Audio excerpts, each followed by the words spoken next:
My name is Elvis Garcia. I'm currently 37 years old and I was born in Guadalajara, Mexico.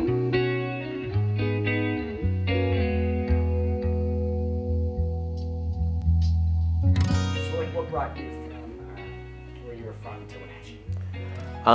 Well, like most 3-year-olds, we don't have much say in where we end up. So my parents brought us from Mexico to California when I was 3 years old, and then spent, I'd say, like 5 years in Southern California, and then eventually we made our way up to Wenatchee. And what brought us to Wenatchee was one of my uncles owned a body shop in town.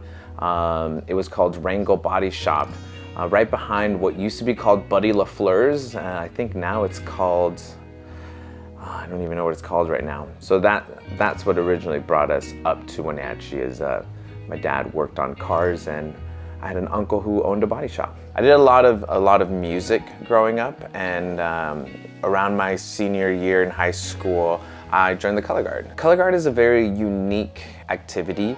Most people know color guard from the performers who spin flags with the marching band, which is primarily one of the main activities that a color guard does.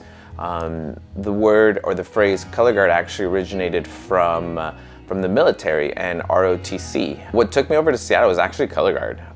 So after high school, I joined a drum corps. It was called the Seattle Cascades. I've been coaching color guard since 2004.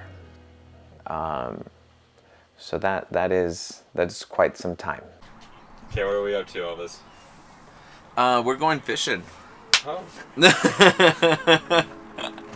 For first place. We are on our way to North Thurston High School to compete in a color guard competition. Heck yeah. Yeah, very excited. Second competition of the season. So looking forward to it.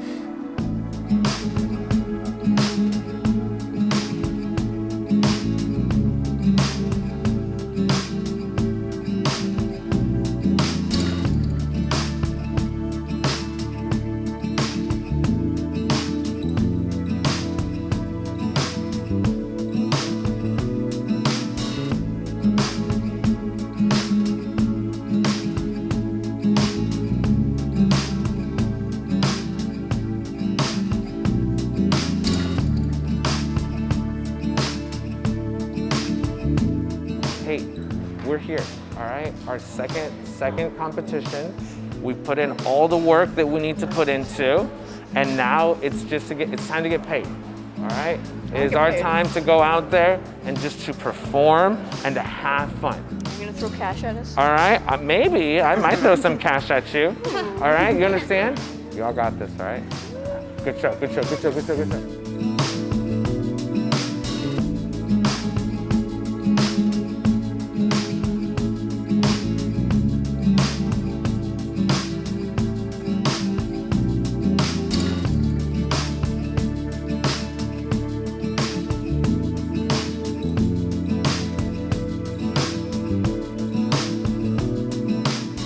Some improvements from last? Yes. It helps when there's 4 additional people there, doesn't it? I know, right? Like it's not cold. Thank you. Thank you. All right, you know your rules. We fold to this way. Yeah, fold the same way we do at practice. I was finding myself really missing the movement and kind of the structure. And I stumbled into a yoga class in the Mill Creek area, and it took everything in me to like not walk out of the room. I ended up walking out of the room because it was really hot. It was hot yoga, and I found the class really hard, but I loved it. I loved it so much that I came back the next day at 6 a.m. and did it again. And during that first year of yoga, I took like 2 classes a day, sometimes 3 classes a day. I'd wake up, do a 6 a.m. yoga class, and then go to work, and then get after work, I'd go back and do 1 yoga class or 2 yoga classes, and it very quickly became everything I ever needed. I thought to myself, I really wanted to create a place where people can just be who they are. So it was about a year into that where the thought appeared or came up in my mind that I wanted to own a business, and that I wanted to take this hobby or this yoga practice that I had fallen in love with and turn it into something that was my career. I don't even know how it came. It just like appeared out of nowhere. Kind of like that, it just appeared, and I was like, I want to own a yoga studio.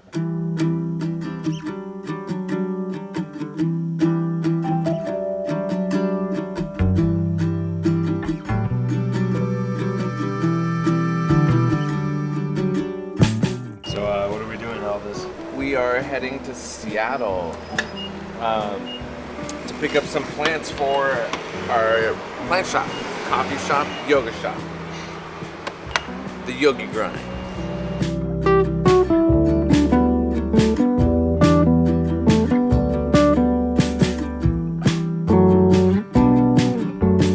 Welcome to the jungle. This is where we get all of our plants.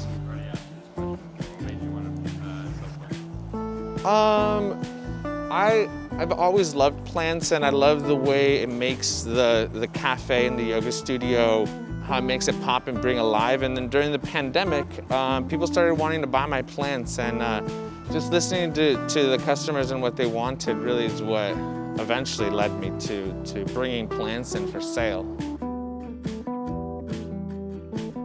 Where are we at now? We are at our Seattle location. We're currently in the parking garage going up. So our Seattle location is just a yoga studio.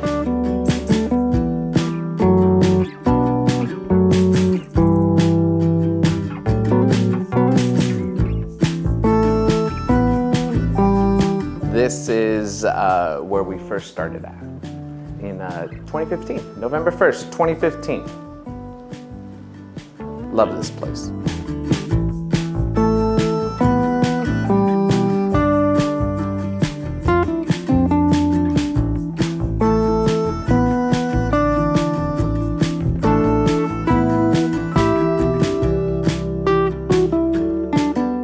Currently sit on the board of directors for the Wenatchee Valley Chamber of Commerce.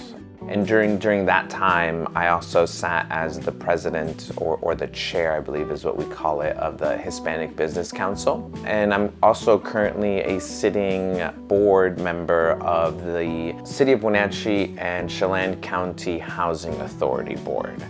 What got me to be more interested in being a part of the community, and even some might say in public service, really stemmed from the pandemic and watching elected officials and watching other committees and other boards and trying to find ways to navigate a place that we've never really been through as a city, and it just stemmed from that. You're gonna think this is actually maybe funny or interesting, but plants, they're my hobby. And you're gonna be like, well, Elvis, you sell them, and yes, they are a part of my business, but it is definitely a hobby. I wake up every morning, and the very first thing I do is I go to my jungle, which is a room in my house that has all my plants in it, and I fill up the humidifier, so it's always a little humid in there.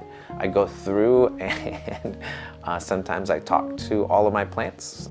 I check every single one of them, make sure that they have water, that they're getting enough sun, that they have that their element, that they're in their elements. And that helps de-stress me, and it helps take my mind off of everything else that I have to do. Growing up in Wenatchee as an immigrant, and a gay immigrant at that, I hid a lot. I was ashamed of where I came from. I was ashamed of who I was, to the point that I would hide it and deny it. And there would even be times where like I would try to make myself as white as possible. And that meant one of two things. That meant like I could just hide and be unhappy, or fight a little bit, or stand up a little bit for the things I believe in. I don't want to see another young adult be ashamed